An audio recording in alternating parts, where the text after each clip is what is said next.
This is pure dynamite, the earthquake that no one in Madrid wanted to hear. 4 years, they tried to sink us with headlines of bankruptcy, articles of ruin, and pundits repeating the same old tune, Barça is finished. Well, it turns out they were wrong. It turns out Barça stands tall, strikes hard, and surprises the whole world with a move its enemies could never have imagined. And watch out, because this is just the beginning. If you're a born and bred Cule and you bleed Blaugrana, subscribe right now. Do you think this official move could be the key to looking down on the European giants once again? Let me know in the comments, because the debate is on.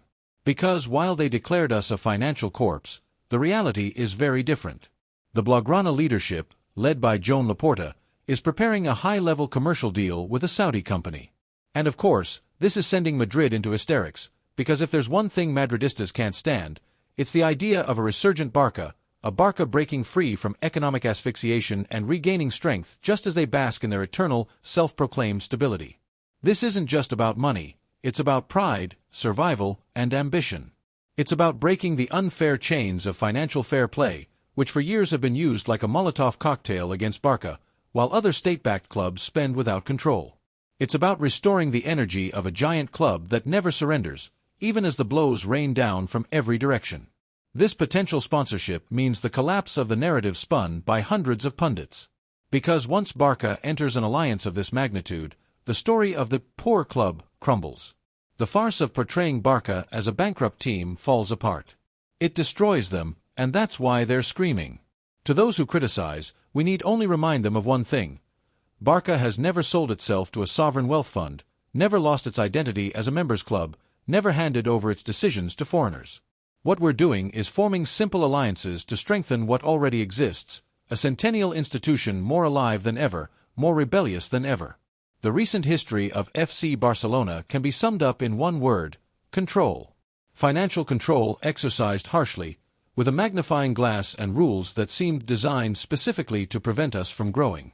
While Manchester City, PSG, Chelsea, and even Real Madrid operate with total permissiveness, Barça has been punished with sanctions and forced to justify every euro as if it were a neighborhood club. The result has been constant harassment, unusual negative audits to register transfers on time and in compliance, arbitrary regulations preventing us from strengthening the team. That's why every summer has turned into a media drama, with the press profiting while Barça sweated ink to register basic players. And of course, this became a festival for Madridismo, which repeated like a mantra, Barça is dead. But here's the reality. Despite the persecution, Barça never stopped competing. With young players like LAMINE, YAMAL, GAVI, and PEDRI, with the resistance of the crest, with the strength of the supporters, the club stayed on its feet. They couldn't bring us down, and that's what irritates them the most, that even with our hands tied, we continue to pile up titles and stay in the elite. Now, imagine what will happen if this Saudi sponsorship becomes official. The equation changes immediately. It would no longer be a Barça fighting against imposed poverty. It would be a Barça with financial muscle. It would no longer be a team forced to sell cheaply to survive, but a giant with the oxygen to compete on equal terms with anyone. That's where Chamartin trembles, because they know a Barça freed from the shackles of financial fair play has dethroned them before, and will do it again. What sets Joan Laporta apart from any other executive in the European landscape is simple. His commitment goes beyond the role. He's not a grey manager. He's a visceral Cule who literally risks his own fortune to keep the club afloat. The image of Laporta guaranteeing €7 million with his own board is the clearest example of love for Barça. What other president of a major club would put their own money on the line to support registrations or meet external obligations? None. This detail, which some downplay, is proof that Laporta isn't just a president. He's a supporter, a member, a fighter. They call him a populist because they can't stand seeing that he has the energy of the stands, that he doesn't speak for the banks but for the Cules, and that bothers them. The sponsorship with Saudi Arabia would be another step in this same direction. While rivals pretend to be stable, Laporta ventures into dangerous territory to secure oxygen for the club. First, it was the levers, then, the renegotiation with Nike, now, a giant international sponsor. Every move is criticized with cries of risk, but each is a path to survival. Madridismo laughs, but we all know the truth. If this deal materializes, it will be a slap in the face to everyone who, for years, has wished to see us sink, because with every agreement, Laporta dismantles the narrative of ruin, and with every move, he gets closer to the goal of rebuilding Barça. That's leadership, there's no other like it. Every contract Barça signs becomes a battleground. It happened with Spotify, when they said we were selling the shirt. It happened with Nike, when they hid the fact that we secured a historic deal, and now it's happening again with Saudi Arabia, where the moralists of the white press raise their voices as if they were the guardians of ethics. The reality is much simpler. To compete in the global elite, you need high-level sponsors. Barça is no exception, especially after being squeezed like a lemon by the system. The sponsorship with Saudi Arabia isn't a sale of our identity, it's a legitimate contract for visibility and money, the same thing Emirates has brought to Madrid for years. Where were the critics then? The narrative always points in the same direction.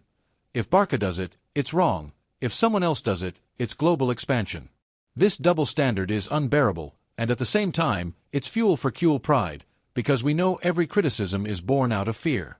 They know that if we have additional revenue, their media hegemony will wobble. The effect would be devastating. On one hand, financial stability. On the other, a psychological blow that destroys the narrative of perpetual suffering. It's a media failure. Suddenly, Barça stops being the poor club and becomes strategy, power, ambition. That's what's on the horizon, and that's why the louder they scream, the clearer it will be that it's burning them from the inside. Here's the clearest proof of injustice. Manchester City and PSG inflate their accounts with questionable sponsorship deals, with revenues that are clearly disguised state injections. UEFA turns a blind eye. Chelsea performs financial acrobatics with transfers paid in endless installments, and no one bats an eye. But Barça signs or considers a legitimate agreement, and suddenly selective morality appears. Europe has been rotting for over a decade with state-backed clubs inventing revenues, while Barça, never backed by a magnate or bought by an emirate, has been treated like a financial criminal for trying to survive. That's the real scandal. The difference is one of identity. While other clubs are born in boardrooms and petrodollar deals, Barça was born from its members, its people, its city. And that doesn't change with a contract. The Saudi sponsorship doesn't turn the club into a state toy, it simply strengthens it in a market already colonized by them. European inconsistency is laid bare. They tolerate excess after excess in England and France, but attack when Barça seeks legitimate breathing room. This double standard is perfect proof that they fear us, because a Barça with sufficient resources, a Barça freed from its chains, is a Barça that shatters hegemonies with the stroke of a pen. Here's the secret they try to hide with moralizing speeches. Deep down, the only thing that terrifies them is the evidence. Barça is rising again. Nothing is more predictable in Spanish football than the collective reaction of the pro-Real Madrid media every time FC Barcelona takes a step forward. All it takes is a wink from Joan Laporta, a strategic decision from the board, or a simple transfer rumor for an entire battery of TV debates, sports newspaper reports, and opinion columns to appear en masse with the same script. And that script, of course, is to minimize Barça and demonize its president. The Madrid media has never been able to stomach Laporta. For decades, they dreamed of the Barça president being a low-profile figure, a submissive manager who wouldn't rock the boat, someone gray. But what they have in front of them is a charismatic leader with eloquence, audacity, a man who doesn't stay silent and, on top of that, connects with the popular Barcelonismo. And for the white establishment, that is unbearable. The emergence of the possible Saudi sponsorship is another perfect example of how this machinery works. Within hours, alarmist headlines multiplied, Barça abandons its values, Laporta's inconsistency, the Blaugrana club's latest trap.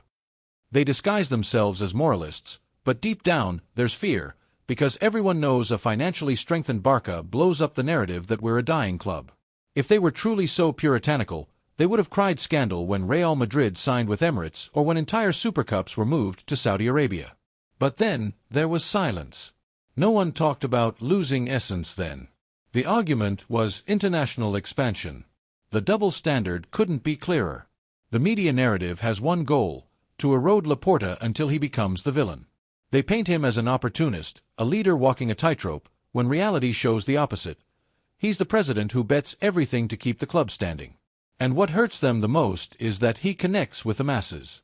The stands respect him because they see him personally burning out to defend Barça. Madridismo doesn't fear Saudi money itself, nor even the sponsorship.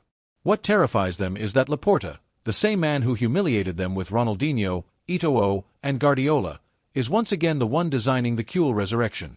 They know that if this deal becomes reality, the narrative of ruin vanishes, and they'll have to face what they hate most, a competitive, irreverent, and winning Barça.